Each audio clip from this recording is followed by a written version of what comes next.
Welcome back, everyone. POW Ponder on Weather here. I am back from spending a couple days off with my family, and I want to share a couple pictures from our trip. We headed up to Natural Falls State Park up there in Oklahoma and really enjoyed some nature time and spending time with the family, and saw a ton of waterfalls and hiked a couple of miles.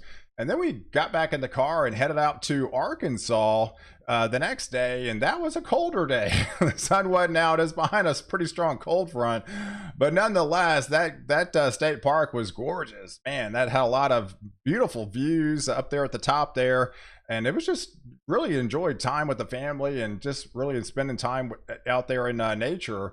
Well, let's talk about the setup going forward. Here's the snow amounts over the last 72 hours. We got crushed again out there in the Intermountain West, and the Sierra Nevada has been piling up the snow in Tahoe and portions of Big Bear. And then that system came across the central U.S. and our north central U.S. and dumped a lot of snow in a good portions of North Dakota and especially into Minnesota. I did see actually an amount of 17 inches up there, and that swung through the Great Lakes down here in portions of Iowa, back into Chicago area that got some more snow.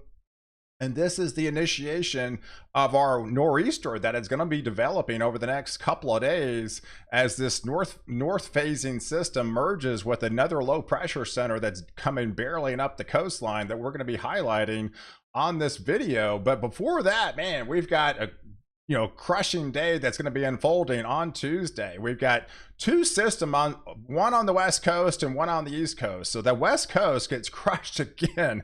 I mean, California doesn't get a break. I mean, they got some heavy rain, flash flood watches lit up across the board in northern all the way down in central California. Heavy snows again, and for the Sierra Nevadas. And then we've got some freeze warnings and watches down there in the southeast. It does get colder again. We talked about in my last update about the spring cold coming over the next week or two. But there's the snowstorm that's going to be headed up into the northeast as these two systems kind of phase together.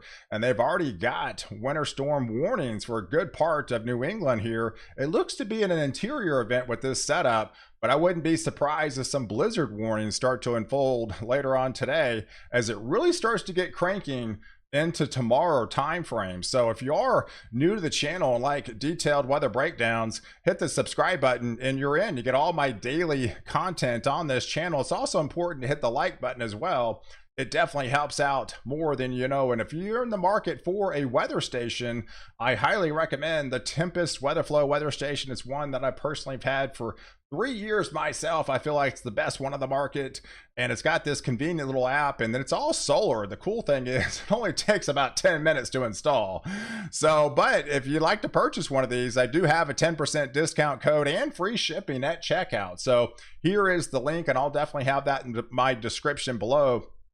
So you can easily click on it and possibly order one for yourself. Let's talk about this snowstorm, because here's the afternoon setup. So here's the setup that's originated, that came across the northern plains area down in through the Great Lakes with sporadic snow showers ringing out into portions of the Ohio Valley. There's the low pressure center that's just now forming, that's going to be forming off the East Coast. This is about 1 o'clock this afternoon. Notice it's about 1,001 millibars. So it's just now kind of getting its act together as it goes and deepens into the overnight hours into tomorrow morning, because by tomorrow morning, it's all the way down to a 984 millibar low pressure as this thing really starts to crank up here along the coast here. Like I mentioned, it looks to be more of an interior setup, but places into Massachusetts and Connecticut and Vermont and New Hampshire, heading into Maine, especially like upstate New York into Pennsylvania, northern portions of Jersey should get some pretty good snow amounts, but it's going to be windy. So places like into Philly and say New York City, probably not going to get much from this particular system.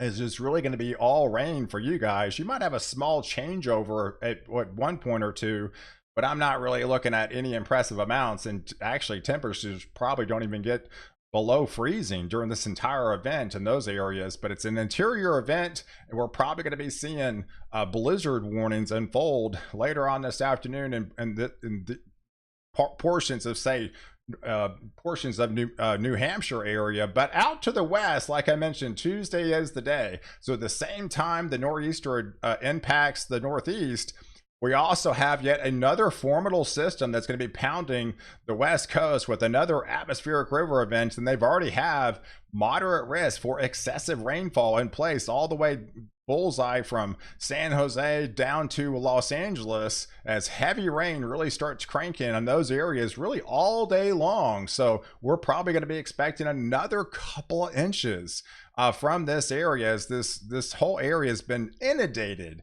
one system after another, really since December. It's been really eating away this drought. In fact, some of these areas have don't even enter drought any longer in some of these areas in central California, and they're actually begging for it to stop.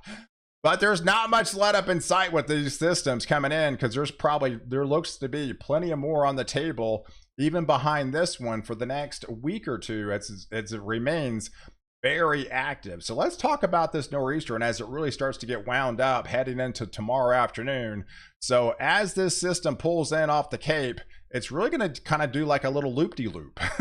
It's going to kind of try to come in and then come back out to sea. And it's the northwest side of that system. That's where the snow is really going to be cranking. So places like in New Hampshire, portions of Massachusetts and Connecticut here, and then you might have a little bit of a changeover in places like New York City. But again, I'm probably not expecting much in those areas. But if you move interior regions, yeah, we could be looking at easily some 2-foot totals out of this deal in portions of New England. So this is a bona fide system. In fact, this is going to be your biggest snowstorm of the season, because a lot of these areas have obviously been in a snow drought really all winter long. I think Boston's like 32 inches below average for the season. So, but nonetheless, we'll be adding to those totals for those seasonal snowfall totals as this system really starts to get cranking during the day on Tuesday. So if you don't get impacted by the snow, you're definitely going to be impacted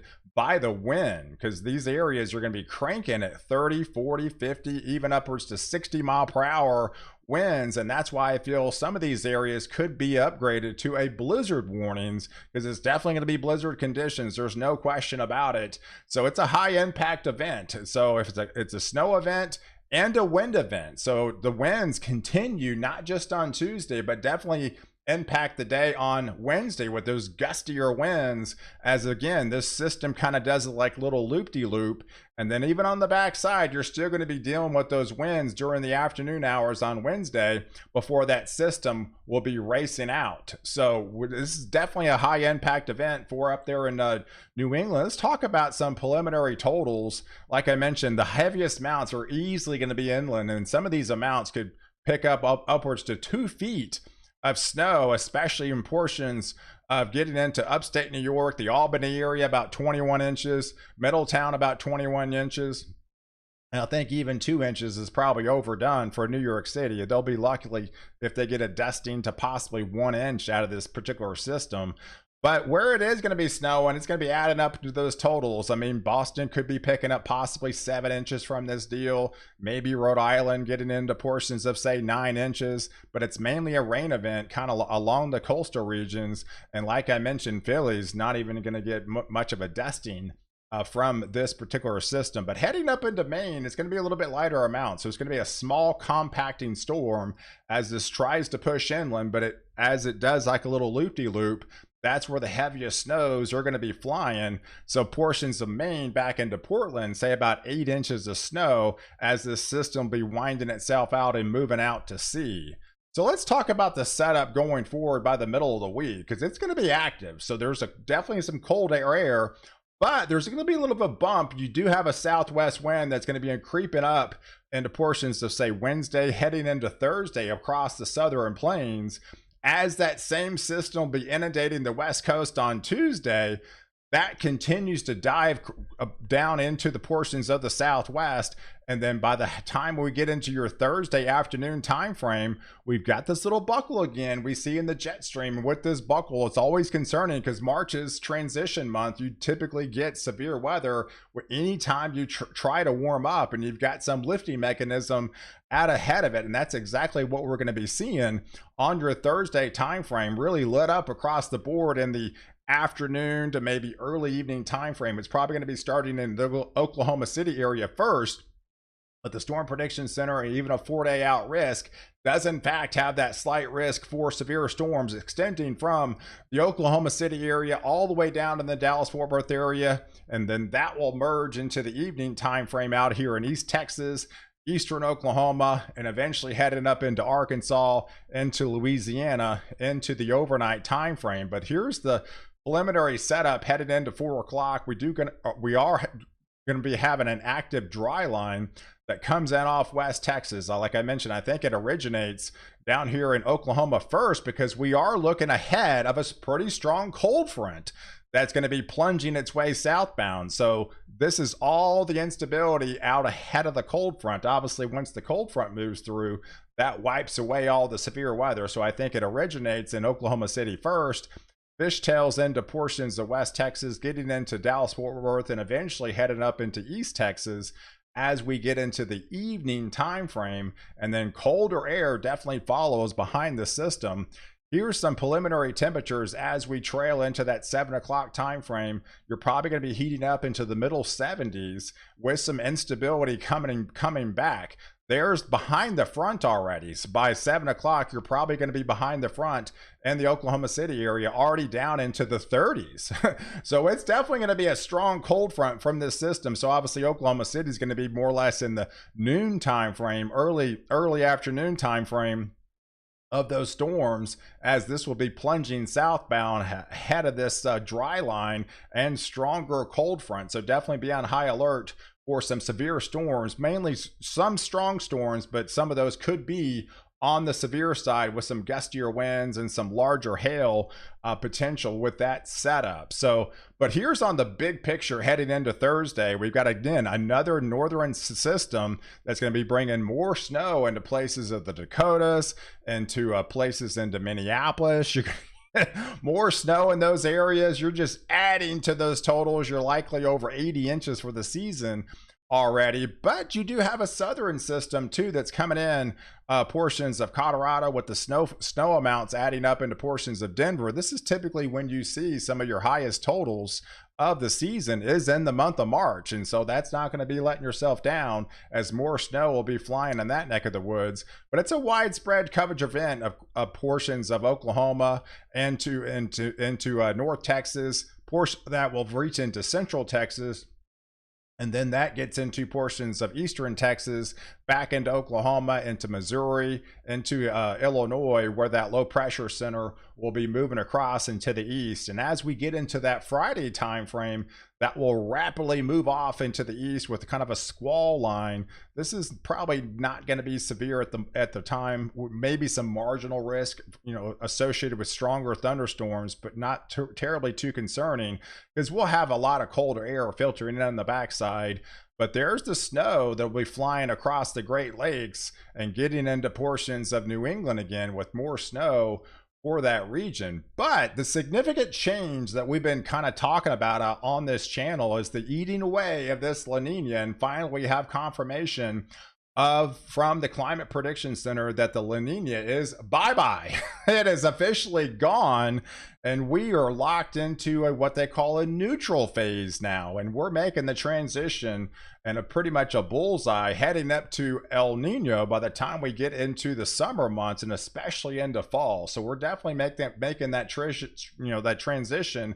And the setups are changing. We'll start to see some areas that are starting to get more rain and even possibly more snow, since there's still some cold air around. And let's look at the transformation, because going into next, the middle of this week going forward, back behind that strong cold front on St. Patrick's Day, we definitely have some colder air. So it's locked in into the southeast tonight. So that's why they've got those freeze warnings and everything in place. You'll definitely have to be covering up the plants. But then a reinforcing, even stronger shot that comes in on your day on Friday in St. Patrick's Day, and that stays around a while. So at the same time, with that La Nina going bye-bye, that means the southern jet stream gets a little bit more active, something we have not seen really in about 3-year time span.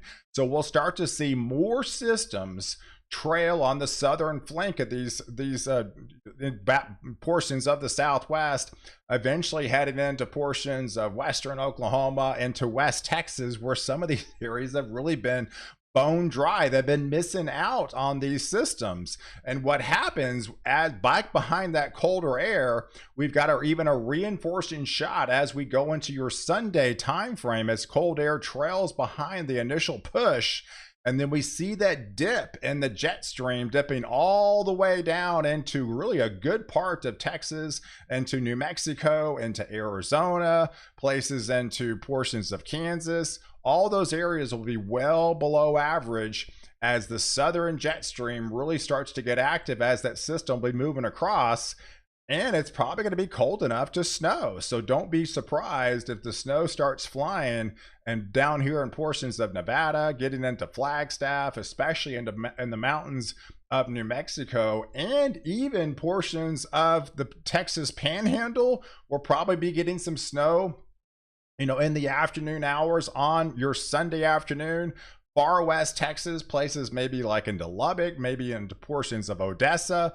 These are higher elevation areas. These are areas 3,000 and 4,000 feet up, and then down here in the Big Bend area. I can't rule out some snowflakes flying in these regions, as the air mass will be cold enough. It's probably going to be just a chilly rain into the Dallas-Fort Worth area and a good part of the Oklahoma City area, probably in the 40s. For high temperatures. Let's take a look at some of those preliminary high temperatures as we head into Sunday. Like I mentioned, it's a pretty good reinforcing shot. These are high temperatures all the way further down into the south. 47 is well below average. That's 20 degrees below average. But up here in the Texas Panhandle, that's 30 degrees, guys. 33 in portions of Odessa into Lubbock. So that's going to be cold enough to have some of that changeover for some wet snowflakes. It can't be even ruled out as we get into that third week of March, right? Believe it or not, that's probably going to be happening as we get into the day on Sunday, as there's going to be plenty of colder air around. Look for a good part of the country. These are high temperatures as we get into your day on Sunday. So it's definitely not going to feel like spring for sure. But there's the change. Here's the drought. This is the drought persists in a good part of western Texas, western Oklahoma, western Kansas, and much of the Southwest, right? That's because the southern jet stream's basically been non-existent. But the change in going forward, now that we're transitioning to more of a neutral setup, we'll start to get these areas a little bit more active and start bringing some more precipitation chances back in the picture. So places into Arizona, those are pretty good amounts over the next 10 days, back into the desert Southwest, filtering into New Mexico, and yes, filtering into West Texas, El Paso, the Odessa area, into up here into the Texas Panhandle.